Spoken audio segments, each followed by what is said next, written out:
Hi, Charles here. Well, we're back home for a little bit, so let's get caught up. Thanks for watching. Well, let's go with take two.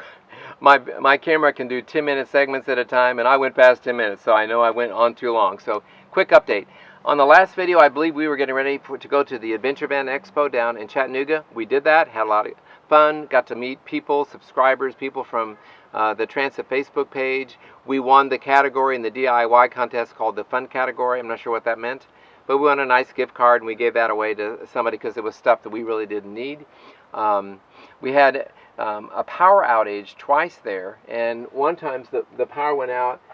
Somehow it sent a surge and it killed my inverter, so I had to get another inverter, and that's what I use when we're on shore power. But I was afraid to plug anything back in, and that night a transformer blew, and it killed someone's van. Over $10,000 worth of damage to somebody's electronics. So I was glad I was running on power. You might notice something new here. Since that last video, I was in contact with Ecoflow, and I have more than enough. They have been more than gracious with me, but I just said, you know, that Delta Max looks like it might be all some people need.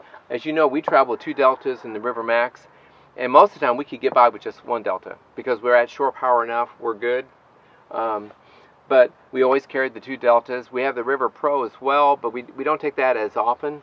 But then I asked about the Delta Max, and so the Delta, now they call it the Delta. It used to be the Delta 1300. It's 1260 watt hours, and then you jump up to over 2016 watt hours with the Delta Max, and the price doubles as well. They've got one even bigger that's 3600 watts, the Delta Pro, and I told them that for my situation, the kind of van build I did, it wouldn't work. It's just too big. But for some people that have a garage, the Delta Pro might be your answer. So look up the specs on that. But the Delta Max really it's just like the Delta. Pretty much all the same features, except there's an app that runs with this, which I will never use. I just don't need to use it. 6 outlets, all the ports and all that, but just a lot more power and a bigger inverter. But the Delta runs what we need, the coffee pot and the microwave. So this will definitely run anything that we need. It will not run very long a ceramic heater, and people always wonder about that. So people put in diesel heaters or gas heaters, but we don't chase cold weather, so it's not a big deal to us. We use a 12-volt heated mattress pad and sleeping bags, so we're good. So we got the Delta Max. It will not fit in my the power box here, but in the second one, and it runs everything just great as you might expect. Something else that happened on the trip, we had our solar panel, my flexible solar panel, almost got blown off. I saw in the shadows on the highway something flopping up there, and I did not put in long enough screws or big enough washers, and it pulled through these grommets. And so it was about ready to blow off and kill somebody. So I'm glad I caught it and took it off, and I think I'm going to replace it with a rigid, bigger capacity, like 200 watt or more, rigid panel in the spring or summer. We're just not going to worry about it now. But I'm glad I caught that before something really bad happened. I'm changing the wiring up front.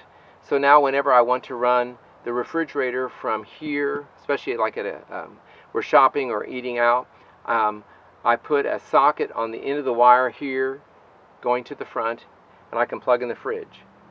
It stays plugged into the fridge. We were having to unplug it and switch cords. Now we don't. It stays in, plug into that socket, and then if we're driving, I unplug it and plug it, and there'll be another cord. It's a socket, the cord that my son-in-law put in from the battery, and it's behind the driver's seat. So I'm going to fix it up nice and neat so I can just plug from socket to socket instead of unplugging from the refrigerator itself. It was just a pain.